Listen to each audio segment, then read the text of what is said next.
be messed with because he used to be a member of the British karate squad. He's already on his second stint as a minister at the Ministry of Justice, where, crucially, he's one of the ministers who's going to be taking through the House of Commons the Great Repeal Bill over the coming weeks and months. Dominic Raab, it's great to have you here.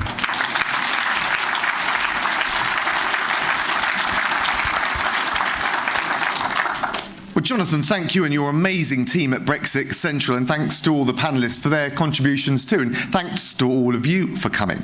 Can I start with two small confessions? After all, it's a small, informal event, not many of you around. I'm sure none of you will go and tell anyone, but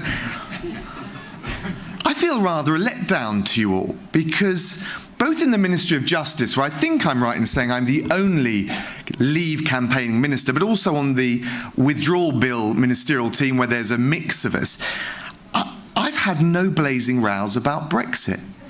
I'm sorry, what can I say? No fights, not even a flounce. So much so that whether it's Charlie Elphick, David Lidington, my boss, with all his diplomatic experience, the Solicitor General with his forensic legal mind, I've got to tell you, hand on my heart, I love my Remain voting ministerial colleagues. I can't help it. And just look at how effective and dedicated Charlie is. As a Brexiteer, and I yield to no one in my passion and commitment to it, I would have to be crazy not to want to team up with the likes of David Lidington, with all of that EU Brussels experience, or the forensic legal mind of the Solicitor General, as we strive as one team under Theresa May to make a success of Brexit for everyone in this country, however they voted in the referendum. Of course, the media will act as a magnifying glass over every tension, every crease between any politician. And let's face it, healthy debate amongst politicians is a good thing. Here at the Labour Party, here at the Conservative Party conference, we don't shut down debate about Brexit because it's too important and because we need to listen to the views of our colleagues. But you should know that the vast overwhelming majority of us do exactly what you would expect, which is to work together, united under Theresa May, for the good of our precious country, including on Brexit, most of all on Brexit. Now, my second confession, amidst the doom and the gloom, is, I have to tell you, I'm unapologetically, unreservedly, unrelentingly optimistic about the case for Britain. I'm almost as Tiggerish as Jacob and Charlie, not quite, but I'm working on it. But where is, amongst the circumspect amongst you, the rational evidence to back up the case for what Jonathan described as Project Cheer? Well, first, let's look at the economic reality. Take the city. We recently had the global rankings for financial hubs. It's called the Global Financial Centres Index. It ranked London number 1. The gap between London and New York, number 2, is widening.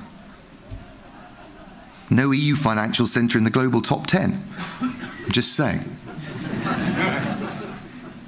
Or take tech investment. In the first half of 2017, we had record levels of global investment in UK tech. Double the amount of the next biggest EU hub, which is Frankfurt. All that despite Brexit. The economic reality is we're going to make a success of this come what may.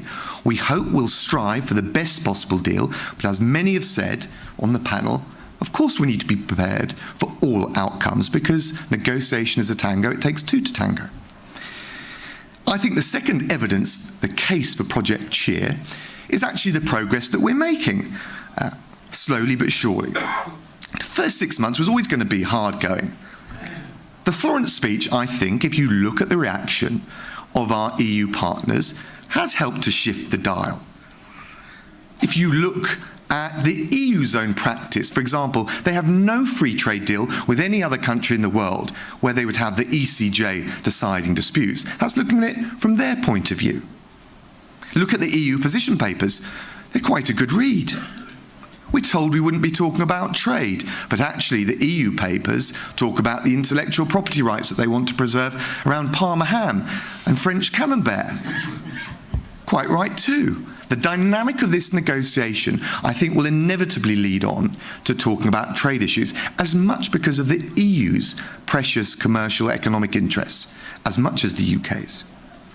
And yes, Brussels will hang tough on the money, but David Davis has reported to the House of Commons the progress we're making on protection of UK nationals abroad and EU nationals in this country on the very important sensitive issue of Northern Ireland. Even the President of the Northern region of France has welcomed our customs proposal, and as the French ambassador can testify, he's a tough cookie. So we're making progress. And the third piece of evidence for Project Cheer is this glorious document in front of you today. In P. Green, House of Commons paper. It is the EU withdrawal bill. Now, I could dive in and talk about the corresponding powers involving devolved authorities and all the technical detail, but amidst the complexities, this bill does two things only, but fundamentally. The first thing it will do is make sure we have a smooth Brexit, no legal cliff edge, legal certainty for the businesses and UK citizens in this country. That is a risk of Brexit. This bill helps us deal with it. And secondly, it takes back democratic national control over our laws. The number one reason people of this country voted to leave the EU. So people like me are accountable to people like you. So the UK Supreme Court does what it says on the tin and has the last word on the laws of the land. And it's all in this document right here. Friends, who could possibly object to any of that?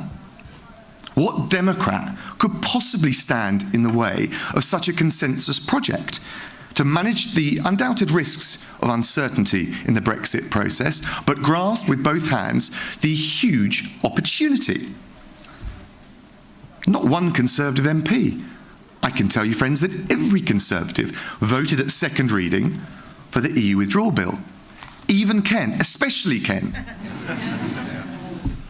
Now, in fairness, some Labour rebels supported it too, and I think they've been quite brave, and we ought to show some recognition and respect for their courage. But Jeremy...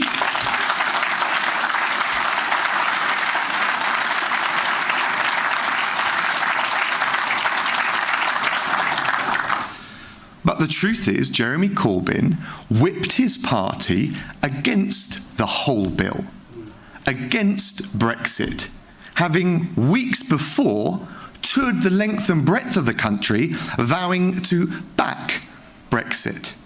I have to tell you, that is an unprecedented fraud on the public and especially Labour's voters.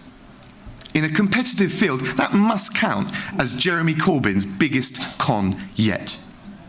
And when we get back to debating this bill, he will have his cards called for everyone to see.